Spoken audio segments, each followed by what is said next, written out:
it is Carly here bringing you day 18 of my 31 Days of Horror 2020, and today we are moving down the line with a movie from 2005, and it is actually the first movie out of two movies that I've reviewed here, and that is Hostel. So yeah, obviously doing these out of order, but Hostel, this film is essentially about these two American guys who are backpacking through Europe and, just kind of having a fun time. They want to, party, meet girls, and have a fun little adventure when they essentially get lured into this hostel that turns out to be a murder-for-profit type of business, and they become victims of that. So that is Hostel in a nutshell.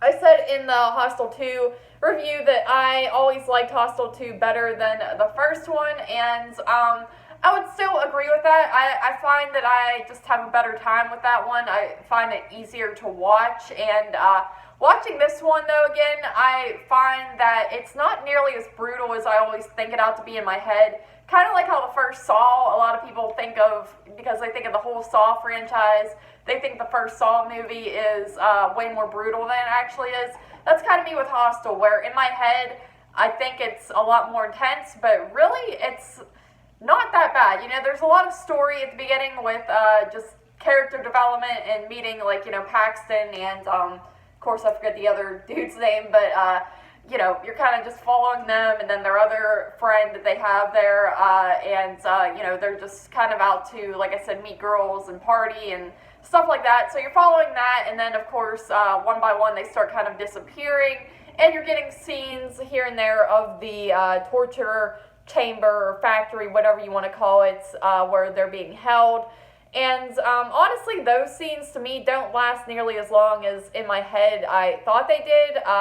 The first guy who dies, you don't even really see him die, you just kind of see his head, and that's it. And then the second one, it's it is an intense scene, but it's kind of over rather quickly. And then, of course, Paxton's kind of the final one, and nothing really bad happens to him besides, the whole finger thing, and then he escapes, and then the rest of the movie is really just him trying to escape this place and his journey of getting out of there and discovering what all was going on. So overall, it's really not all about the torture like I thought it was. It does have a decent storyline to it, and I definitely enjoyed it a lot more this time around than I have in the past. I like all the characters. You feel bad for them, and that's kind of the thing with me. I think it's because they're men, and seeing men in these situations is a lot sadder and just more disturbing for me to watch as a woman personally. And I mentioned this on a podcast recently too, where it's just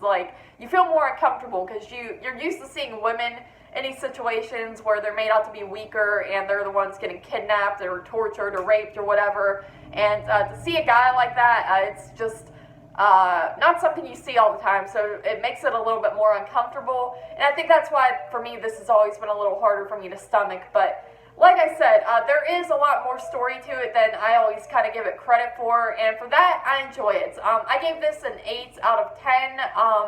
I gave part 2, I believe, an 8 out of 10 as well, so they're pretty much on par for me. I like them for different reasons. I think I would probably go back to part 2 still more than the first one, just because, I don't know, I kind of like the storyline to that one just a little bit more, even though it's very similar to this. There's aspects to that one that I like just slightly more, how it kind of builds upon it and goes more into the whole murder for hire, murder for profit, whatever type of storyline. So, but yeah, I give this an 8 out of 10 as well. I think it's solid stuff, and deserves more credit, because I know a lot of people kind of have the same mindset of me where it's just another torture film, but it's not. It has a decent story, and the characters, they're good characters. They're not annoying or anything. So 8 out of 10, Hostel, 2005.